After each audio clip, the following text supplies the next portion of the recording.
जय हिंद। वेलकम आपका SSC jobs and welfare channel में। पूर्व सैनिकों के लिए दो टाइप के नोटिफिकेशन जारी किए गए हैं, तो विस्तार से जानते हैं इस वीडियो के माध्यम से। चैनल को सब्सक्राइब नहीं किया, सब्सक्राइब कर सकते हैं, आपको इस तरह के अपडेट कंटिन्यू मिलते रहेंगे। तो यहाँ पे आप देख सकते हैं window advertisement for recruitment to the post of sub inspector, head constable and constable की यहाँ पर वैकेंसी आपको मिलेंगी। अब यहाँ पर मेल और फीमेल दोनों यहाँ पर अप्लाई कर सकते हैं जो भी इंडियन सिटीजन है। अब यहाँ पर सबसे पहले जो पोस्ट है सब इंस्पेक्टर की वैकेंसीज, जो कि ग्रुप बी के अंतर्गत आएगी। हेड कांस्टेबल की कम्युनिकेशन से रिलेटेड टेली कम्युनिकेशन, और साथ में कांस्टेबल की वैकेंसीज ग्रुप सी के अंतर्गत आपको मिलने वाली है। ये वैकेंसीज है आईटीबीपी के अंतर्गत और ministry of home affair government of India की ओर से निकाली गई है।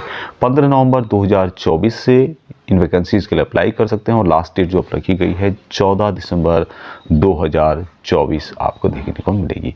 अभी यहाँ पर बात करें वैकेंसीज की, तो यहाँ पे देख रहे होंगे सबसे पहले सब इंस्पेक्टर की वैकेंसीज टोटल 78 वैकेंसीज है। सैलरी यहाँ पर आप देख सकते हैं 35,400 से लेके 1,12,400 रुपये। लेवल 6 के अंतर्गत यहाँ पे सैलरी दी जाती है। मैक्सिमम एज है 25 ईयर। सेम यहाँ पर जो वैकेंसीज है सब इंस्पेक्टर की फीमेल के लिए है 14 वैकेंसीज। कैटेगरी का डिस्ट्रीब्यूशन यहाँ पे दिया हुआ है और सेम यहाँ पे सैलरी उनको दी जाएगी। दूसरी वैकेंसीज है हेड कांस्टेबल टेली कम्युनिकेशन की, और यहाँ पर मेल के लिए 325 पोस्ट है और फीमेल के 58, टोटल 383 पोस्ट है। सैलरी यहाँ पर दी जाएगी 25,500 से 81,100 रुपये। लेवल 4 के अंतर्गत 25 एज यहाँ पे मैक्सिमम है। नेक्स्ट वैकेंसीज कांस्टेबल मेल की है 44 वैकेंसीज आपको मिलेगी। उसके अलावा फीमेल के लिए भी है। सैलरी यहाँ पर है 21,700 से 69,100 तक और मैक्सिमम एज यहाँ पे है 23 साल। अभी ये जो नोटिफिकेशन जारी किया गया आईटीबीपी की ओर से जारी किया गया, आप इसकी ऑफिशियल वेबसाइट में भी विजिट करके इस नोटिफिकेशन को देख सकते हैं। अभी ये शॉर्ट नोटिस है, डिटेल्स आपको कुछ दिनों में देखने को मिलेगा। अभी यहाँ पर सबसे इंपॉर्टेंट बात है कि जो रिजर्वेशन है 10% वैकेंसी एक्सेसमैन के लिए रिजर्व है। एप्लीकेशन फीस के बारे में यहाँ पे बताया गया, हालांकि पूर्व सैनिकों को यहाँ पे एप्लीकेशन फीस नहीं दिया जाता। यहाँ पे एग्जाम्प्टेड किया गया है, जो कि आप यहाँ पे देख सकेंगे। Fees are exempted from female and exserviceman category. अब यहाँ पे एजुकेशन क्वालिफिकेशन क्या होगा वो भी जान लेते हैं। एजुकेशन क्वालिफिकेशन सब इंस्पेक्टर के लिए जो एजुकेशन क्वालिफिकेशन होना चाहिए, candidate must have completed their graduation BSc, BTech, BCA किसी एक में उसने क्वालिफिकेशन कंप्लीट किया है तो वो यहाँ पे अप्लाई कर सकता है सब इंस्पेक्टर पोस्ट के लिए। हेड कांस्टेबल के लिए जो है 12th पास होना चाहिए पीसीएम, फिजिक्स, केमिस्ट्री, मैथ्स या फिर आईटीआई या फिर डिप्लोमा इंजीनियरिंग, कोई ना कोई आपका एक सब्जेक्ट यहाँ पे कंप्लीट होना चाहिए। 12th पास जिन्होंने किया है। कांस्टेबल के लिए मात्र 10वीं पास जिन्होंने किया है वो इन वैकेंसीज के लिए अप्लाई कर सकते हैं। यहाँ पे जो फिजिकल होता है आईटीबीपी फिजिकल एफिशिएंसी टेस्ट जो होता है पीईटी, जिसमें कि 1.6 किलोमीटर का रन होता है, लॉन्ग जंप होता है, हाई जंप होता है। हालांकि यहाँ पे पूर्व सैनिकों के लिए जो भी फिजिकल एक्टिविटी होती है उसमें रिलैक्सेशन दिया जाता है। बाकी इसका डिटेल्स नोटिफिकेशन जब भी आएगा हम अपने वीडियो के माध्यम से आपको डिटेल्स इसकी बता देंगे। यहाँ पे जो हाइट होती है 70 सेंटीमीटर होती है। उसके अलावा 165 सेंटीमीटर जो भी कैटेगरी गढ़वाल राइफल से हैं, कुमाऊं से हैं, Garhwal, Dogra, Marathi candidate belong to Assam, Himachal Pradesh, Kashmir and Leh Ladakh region से हैं, यानी कि जो पहाड़ी एरिया से हैं उनके लिए 165 सेंटीमीटर होती है।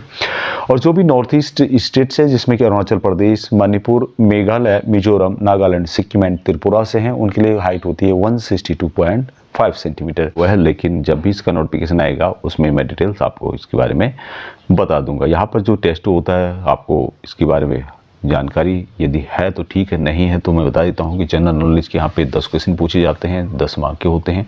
मैथमेटिकल रीजन से 10 क्वेश्चन 10 मार्क की, हिंदी 10 क्वेश्चन 10 मार्क की, इंग्लिश 10 क्वेश्चन 10 मार्क की, ट्रेड रिलेटेड थ्योरी क्वेश्चन होते हैं 60 क्वेश्चन होते हैं 60 मार्क के। 100 नंबर के टोटल क्वेश्चन होते हैं, 100 मार्क के दिए जाते हैं और 2 घंटे के यहाँ पे पेपर। अभी next vacancies office of the commissioner of custom, आयकर विभाग की ओर से वैकेंसीज आपको देखने को मिलेगी और यहाँ पर ये वैकेंसीज ऑफलाइन के माध्यम से आपको अप्लाई करना होगा। ग्रुप सी के अंतर्गत यहाँ पे पोस्ट मिलेगी। 2 टाइप के यहाँ पे पोस्ट निकाले गए हैं। सबसे पहले है कि सीमैन की पोस्ट है, लेवल वन के अंतर्गत 18,000 से 56,900 रुपये यहाँ पे सैलरी दी जाती है।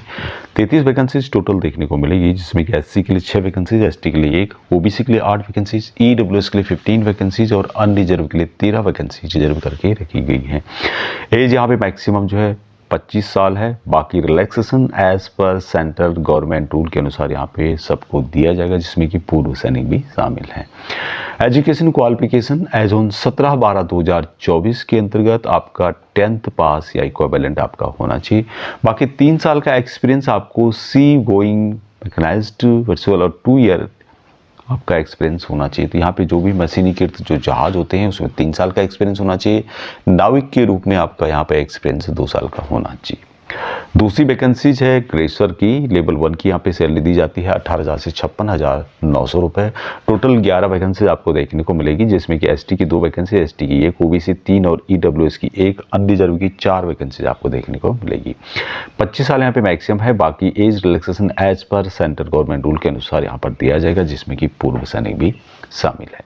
अभी यहाँ पर जो है मात्र 10वीं पास या इक्विवेलेंट आपने किया है तो आप इन वैकेंसीज के अप्लाई कर सकते हैं। बाकी यहाँ पे एक्सपीरियंस मांगा गया है, जैसे कि मैंने पहले बताया था कि जो मशीनीकृत जहाज होते हैं उनमें 3 साल का एक्सपीरियंस होना चाहिए।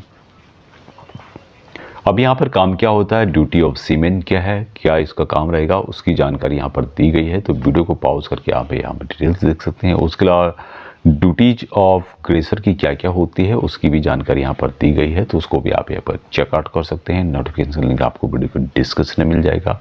यहाँ पर रिजर्वेशन पूर्व सैनिकों को एज रिलैक्सेशन दिया जाएगा, रिजर्वेशन भी दिया जाएगा। और एज रिलैक्सेशन में देख सकते हैं आप लोग 3 years beyond the upper age limit after deduction of the military service rendered from the actual age as on closing date. Age की बात करूँ तो यहाँ पर जो भी आपकी करंट एज है, जितने आपने सर्विस की है वो माइनस कर देना है, 3 साल आपको और माइनस कर देना है। तो यहाँ पर जो जनरल है उनकी एज 25 साल से ज़्यादा नहीं होनी चाहिए। इसकी कुछ डिटेल्स और यहाँ पे दी गई है जो आप यहाँ पे चेकआउट कर सकते हैं। बाकी इसकी ऑफिशियल वेबसाइट में भी आप विजिट करना चाहते हैं तो विजिट कर सकते हैं। ये आपका एड्रेस है, इस एड्रेस पर आपको एप्लीकेशन भेजना है। The assistant commissioner of custom P&E marine 11th floor new custom house Ballard estate Mumbai 400001। अभी लास्ट डेट जो है अप्लाई करने की जो है 17/12/2024 रखी गई है, यानी कि काफ़ी टाइम अभी है। तो इन वैकेंसीज के लिए आप यहाँ पर देख सकते हैं। इसका जो फॉर्म है वो भी आपको यहाँ पे देखने को मिलेगा, application form for marine wing post. और इस फॉर्म को भरने के बाद आपको जो एड्रेस मैंने बताया था उस एड्रेस पर आपको भेजना है। रिलेवेंट डॉक्यूमेंट हैं वो भी यहाँ पे आपको साथ में उनकी फोटोकॉपी सेल्फ अटेस्टेड करके यहाँ पे लगानी।